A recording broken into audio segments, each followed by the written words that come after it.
जिले की हर खबर सबसे पहले आप तक पहुंचाने का वादा, बस यही है एक इरादा। आज ही लगाए अपना पद्मेश डिजिटल सेटअप बॉक्स। नमस्कार, आप देख रहे हैं पद्मेश 24/7 न्यूज बुलेटिन की शुरुआत करते हैं हेडलाइन से।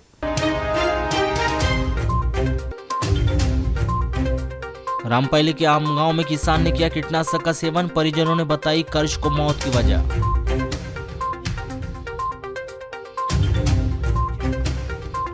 शुक्रवार की रात को शहर के वार्ड नंबर 10 में हत्याकांड के फरार आरोपी को पुलिस ने किया गिरफ्तार, भेजा गया जेल। बोर्ड परीक्षा पर माध्यमिक शिक्षा मंडल लाया केवीएट, परीक्षा की तारीख बढ़ाने की मांग को लेकर छात्र और परिजन नहीं जा सकते हैं न्यायालय। शासन के द्वारा पूर्व में सफल नहीं हुई नल जल योजना को फिर से सफल बनाने की भी बनाई गई योजना, जिले में खर्च होगा 400 करोड़ रुपया।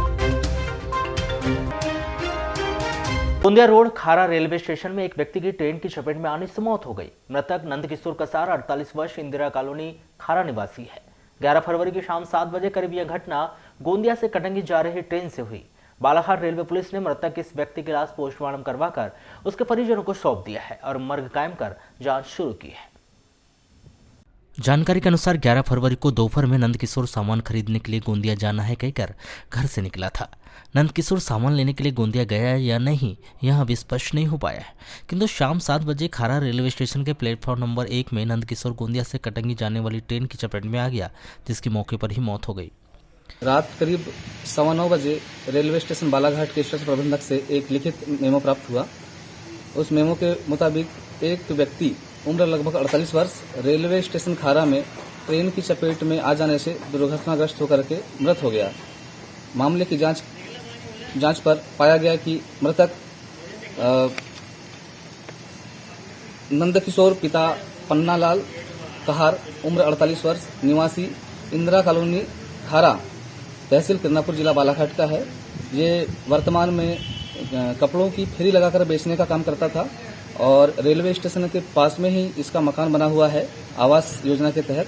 और कल दिनांक को ये अपने घर से ये बताकर निकला कि मुझे गोंदिया जाना है और इसी दौरान गोंदिया से कटंगी जाने वाली पैसेंजर ट्रेन ट्रेन की चपेट में आ जाने से दुर्घटनाग्रस्त होकर के फौत हो गया। मामले में जीआरपी चौकी बालाघाट में मर्ग क्रमांक 1/22 धारा 174 जाब्ता फौजदारी का मामला कायम कर मामले में जांच की जा रही है। मामला जांच पे है। मध्य प्रदेश के सबसे अधिक बांस उत्पादक जिले की सूची में शामिल बालाघाट में भले ही दिसंबर जनवरी माह के दौरान नक्सल गतिविधि होने की वजह से मजदूरों के द्वारा बांस कटाई से परहेज किया जा रहा हो, लेकिन वर्तमान समय में भय से दूर रहकर कटाई का काम प्रगति पर दिखाई दे रहा है। दक्षिण वन मंडल सामान्य के उप वन मंडल अधिकारी ने बताया कि कुछ समय पहले मजदूरों की उपलब्धता नहीं होने की वजह से बांस कटाई का काम थोड़ा प्रभावित हुआ था, लेकिन वर्तमान समय में सभी कूपों में बांस कटाई का कार्य चालू है। बांस कटाई के लिए परिस्थितियां अभी पूरी तरह से सामान्य है। वर्तमान वर्ष में 14 से 15 हजार नेशनल बांस कटाई का लक्ष्य रखा गया है। 14 से 15 हजार नोशनल टन बांस कटाई का लक्ष्य रखा गया है। मार्च माह के अंत तक बांस कटाई का काम पूरा होने का लक्ष्य रखा गया है। उसके बाद बांस का परिवहन कार्य किया जाएगा। ऐसा कहीं पर भी नहीं है, चूँकि मजदूर की उपलब्धता नहीं होने के कारण कुछ कूप में कार्य नहीं हुआ था, परंतु अभी वर्तमान में हम जो जानकारी ले रहे हैं समस्त कूप में कार्य चालू है और कुछ कूप बंद होते हैं, कुछ कूप चालू होते हैं, लेकिन परिस्थिति अभी सब सामान्य है और सब जगह कार्य चल रहा है। सर कितना लक्ष्य रखा गया सर? उसके लिए लगभग 14-15 हज़ार नोशनल टन हमारा लक्ष्य होता है। पिछली बार भी हमने लगभग 19,000 नोशनल टन की उपलब्धि प्राप्त की थी और इस वर्ष भी हम लगभग इतना ही और उससे भी ज़्यादा करने की कोशिश करेंगे। सर कब तक कार्य पूरा हो जाएगा? ये कार्य लगभग हमारा मार्च एंड तक हम जो कटाई है वो परिवहन करने का कार्य पूरा करने का लक्ष्य रखा है। लालबरा रोड मीरेगांव के पास सड़क दुर्घटना में गंभीर रूप से घायल व्यक्ति की मौत हो गई। मृतक सुखचंद बहटवार 50 वर्ष ग्राम समनापुर थाना ग्रामीण निवासी है। जिला अस्पताल पुलिस ने इस व्यक्ति की लाश पोस्टमार्टम करवाकर शव उनके परिजनों को सौंप दिया है और मर्ग डायरी अग्रिम कार्रवाई हेतु पुलिस थाना लालबरा भिजवा दी गई है। प्राप्त जानकारी के अनुसार 11 फरवरी की शाम को सुखचंद और अरविंद ग्राम ठाकुरटोला निवासी मोटरसाइकिल में अपने दोस्त के घर ग्राम लवादा शादी में जाने के लिए घर से निकले थे। साथ में अन्य लोग भी मोटरसाइकिल में थे। रात 9 बजे करीब लालबरा रोड मेरेगांव धान खरीदी केंद्र के पास अज्ञात वाहन मोटरसाइकिल को टक्कर मारकर फरार हो गया था। अज्ञात वाहन की जबरदस्त ठोकर से सुखचंद और अरविंद दोनों घायल हो गए थे। दोनों घायलों को लालबरा के अस्पताल में प्राथमिक उपचार के बाद जिला अस्पताल बालाघाट रेफर किया गया था। इस दुर्घटना में सुखचंद गंभीर रूप से घायल था, जिसे जिला अस्पताल से मेडिकल कॉलेज नागपुर रेफर किया गया था। सुखचंद की नागपुर ले जाते समय ही रास्ते में मौत हो गई। कोतवाली पुलिस ने नगर के ward number 10 mutton market Rajanagar में 20 वर्षीय युवक अफजान अली की हत्या करके फरार आरोपी को 24 घंटे के अंदर गिरफ्तार कर लिया है। गिरफ्तार आरोपी समीर खान 22 वर्ष ward number 10 mutton market Rajanagar निवासी को जिला जेल भिजवा दिया गया है। आपको बताएं कि अफजान अली आपराधिक प्रवृत्ति का युवक था, जिसके विरुद्ध कोतवाली में 20 आपराधिक प्रकरण दर्ज है, जिसमें हत्या का प्रयास, लूट, अवैध वसूली, चोरी जैसे गंभीर अपराध भी दर्ज है। इसके विरुद्ध 110, 107, 116, 151 सीआरपीसी के तहत भी कार्रवाई की गई। 11 फरवरी की शाम 6 बजे ward number 10 mutton market Jamia Nooriya Chowk मदरसे के पास लंगर का कार्यक्रम था।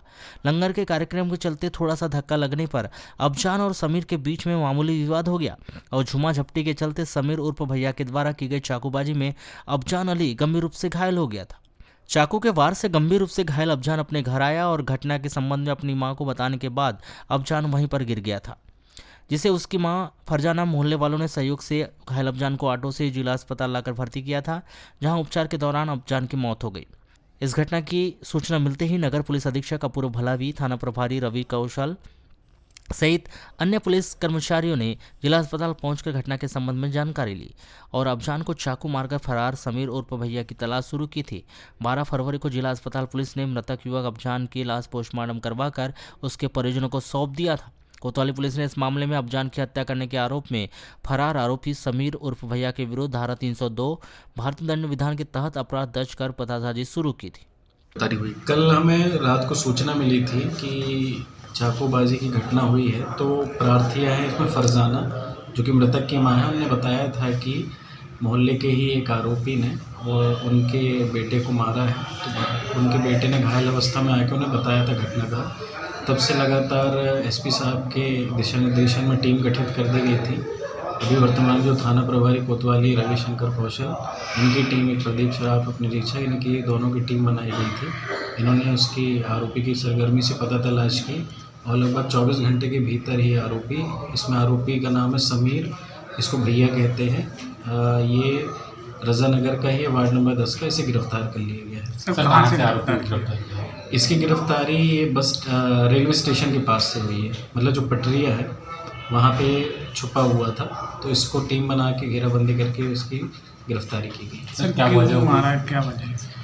जैसा कि विश्वसनीय सूत्रों से पता चला है और आरोपी ने भी बताया है कि इनका कल वहाँ पे जो लंगर के पास विवाद हुआ है कुछ, तो इसके विवाद की कुछ ऐसी वजह थी कि इनके बीच झड़प हुई, धक्का मुक्की हुई, जिसमें आवेश पे आके आरोपी ने मृतक की हत्या की। आरोपी के ऊपर नहीं, लेकिन जो मृतक था, मृतक के ऊपर करीब 20 प्रकरण हैं, जिसमें गंभीर कुछ मामले भी हैं, कुछ साधारण मारपीट के हैं, चोरी के भी मुकदमे हैं। इसमें 110 जो सीआरपीसी कार्रवाई अभ्यासिक अपराधी के विरुद्ध की जाती है वो भी की गई थी। तो जो मृतक था उसके ऊपर काफ़ी अधिक मात्रा में अपराध दर्ज था। शासन के द्वारा ग्रामीण के खेतों तक पहुंचने के लिए बनाई गई प्रधानमंत्री सड़क योजना की सड़कों पर भारी वाहन की आवाजाही की वजह से आए दिन दुर्घटनाएं हो रही है। इसी तरह का एक मामला लालबरा तहसील के शनिवार को सामने आया है। लालबरा मुख्यालय से करीब 2 किलोमीटर दूर बालाघाट रोड पांगा तालाब मोड़ से मानपुर से मोहगांव धपेरा पहुंच मार्ग का प्रधानमंत्री ग्रामीण सड़क योजना के तहत करोड़ों रुपए की लागत से सीमेंटीकरण सड़क का निर्माण कार्य किया गया है। उक्त सड़क में 15 से 18 टन के वाहन चलने की क्षमता है, परंतु 30 से 40 टन के वाहन चलने के कारण सड़कें खराब हो रही है। 12 फरवरी की सुबह करीब 9 बजे बकोड़ा स्थित कृषि उपज मंडी से करीब 30-40 टन से भरा ट्रक जो बेलेगांव होते हुए लालबरा की ओर आ रहा था, तभी बेलगांव के पास नवीन सड़क धसकने से धान से भरा ट्रक अनियंत्रित हो गया और समय रहते चालक के द्वारा ट्रक को एक ही स्थान पर खड़ा नहीं किया जाता तो रोड किनारे स्थित दुकान को ट्रक चपेट में ले लेता एवं ट्रांसफार्मर भी क्षतिग्रस्त भी हो सकता था, जिससे बहुत बड़ी घटना भी घटित हो सकती थी, क्योंकि बिजली के तार टूटते ही करंट फैलने में आसपास स्थित लोग भी उसकी चपेट में आ सकते थे और सड़क धसकने से पीएचई विभाग की पाइपलाइन भी क्षतिग्रस्त हो चुकी है, जिसके कारण ग्रामीण जनों को पानी भी नहीं मिला। यहाँ जो मंडी निधि से जो माल आ रहा है बकोड़ा मंडी से, ये नल का पानी का सीपेज होता है, नल वाले भी उसको ध्यान नहीं दे रहे हैं। अब इसमें अगर पानी नहीं आएगा तो गांव वालों को भी दिक्कत बनेगी, पर गांव के लोग कोई खड़े नहीं होंगे। जब हम लोग यहाँ सामने हैं तो हम ही खड़े होते हैं, जिसकी समस्या भी खड़ा होता है। बस समस्या सबका ही है, लेकिन कोई खड़ा नहीं होने देता। अब यहाँ रात में ट्रक फंसी, कल शाम से फंसी 4 बजे से, तो आने जाने में भी लोगों को दिक्कत। तो एक जो ट्रक पीछे फंसा उसके, वो तो कच्ची रोड बनाया उनने, रोड धंस गई अंदर। हाँ, रोड अंदर धंस गई।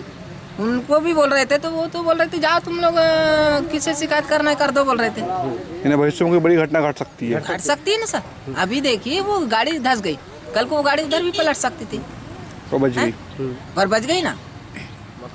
ये अभी यहाँ से जो मंडी से जो है जो धान यहाँ से निकासी होती है, तो बकोड़ा रोड पे कुछ गाड़ियाँ खड़ी थी, जिसको ड्राइवर द्वारा जो है ये खारी से मोगा रोड पे जो ट्रक है वहाँ पर उसको खड़ा किया गया। जैसे ही खड़ा किया गया तो 1-2 घंटे में ही जो है ट्रक जो है वहाँ धंस गया, खड़े खड़े धंस गया वहीं पर। तो वर्तमान स्थिति ये दिखाती है कि ठेकेदारों द्वारा जो यहाँ का जो शोल्डर बनाया गया 3 फीट का शोल्डर बनाया गया, ये कुल मिला करके गुणवत्ताहीन है। हमने इस बारे में भी कई बार ठेकेदारों को अवगत करवाए, प्रशासन को भी अवगत करवाए कि यहाँ पर जो है गुणवत्ताहीन काम हो रहा है। जितना सीमेंट लगना चाहिए, गिट्टी लगना चाहिए, कुल मिलाकर के सिर्फ ठेकेदारों का काम था कि काम करके यहाँ से निकल गए। फिर दूसरी चीज़, इनके द्वारा ये आश्वासन दिया गया था कि नालियों के ऊपर में ढक्कन बनाएंगे ताकि आने वाले भविष्य में कोई दुर्घटना ना हो, किसी बैलगाड़ी जो है वहाँ धंसे ना, लड़के बच्चे खेलते हैं वो गिर। अभी ट्रक को खाली कर फिर पुनः भरवा रहे हैं। क्या था ट्रक में? धान था। कहाँ से आ रहा था ये बकोड़ा मंडी से आ रहा है। तो ये भी पहली बार घटना घटी, इसके पहले भी और हो चुका है? इसके पहले भी बहुत सारी घटना घटते गई। जब भी बड़े ट्रक जाते हैं यहाँ से ये घटना घटती रहती है। ये मंडी से ले रहे थे गर्रा, तो कैसी क्या दिक्कत आ गई? सामने गाड़ी फंस गई थी, उसके लिए साइड में दबाने के लिए गाड़ी रात भर में खड़े दब गई, गाड़ी रोड के ऊपर दब गई। रोड किनारे खड़ी किए थे? हाँ, रोड किनारे। कच्ची रोड है कि पक्की रोड है? पक्की रोड है, लेकिन वो पक्की रोड में कांक्रीट नहीं लग रहा है वहाँ। तो ये आधा इंची 1 इंची कांक्रीट लग रहा है, 4 इंची। तो अभी क्या किया जा रहा है? गाड़ी को क्रॉसिंग कर रहे हैं, अब क्या करेंगे हम। तो क्या लगता है कि ये सब ठेकेदारों की धांधली है। कम से कम हाईवे रोड बनाया तो कम से कम गिट्टी ज़्यादा डालना था ना, बेस ज़्यादा डालना था। खड़ी गाड़ी फंस गई। खड़ी गाड़ी फंसी है। पद्मेश 24/7 से मोबाइल पर चर्चा के दौरान प्रधानमंत्री ग्रामीण सड़क विकास विभाग बालाघाट के महाप्रबंधक अरविंद त्रिपाठी ने बताया कि प्रधानमंत्री ग्रामीण सड़क की क्षमता 15 से 18 टन की है, परंतु शासन के द्वारा बकोड़ा कृषि उपज मंडी से धान का परिवहन किया गया है, जिनकी क्षमता अधिक होती है और क्षमता से अधिक भारी वाहन चलने के कारण सड़क खराब हो रही है। जिस स्थान पर सड़क क्षतिग्रस्त हुई है उसकी जाँच कर आवश्यक कार्रवाई की जाएगी। हाई स्कूल व हायर सेकेंडरी परीक्षाओं पर रोक की मांग के साथ ही छात्र, अभिभावक व स्कूल संचालक हाईकोर्ट में याचिकाएं दायर कर सकते हैं।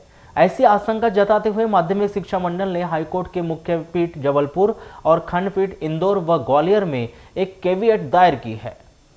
यह कदम हाई स्कूल व हायर सेकेंडरी परीक्षाओं में व्यवधान की आशंका पर विराम लगाने की मंशा से उठाया गया है।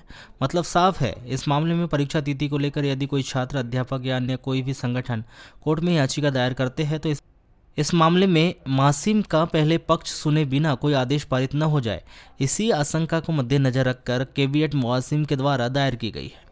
लेकिन मासिम की इस याचिका ने अब विद्यार्थियों, शिक्षकों और उनके संगठनों की मुश्किलें बढ़ा दी है।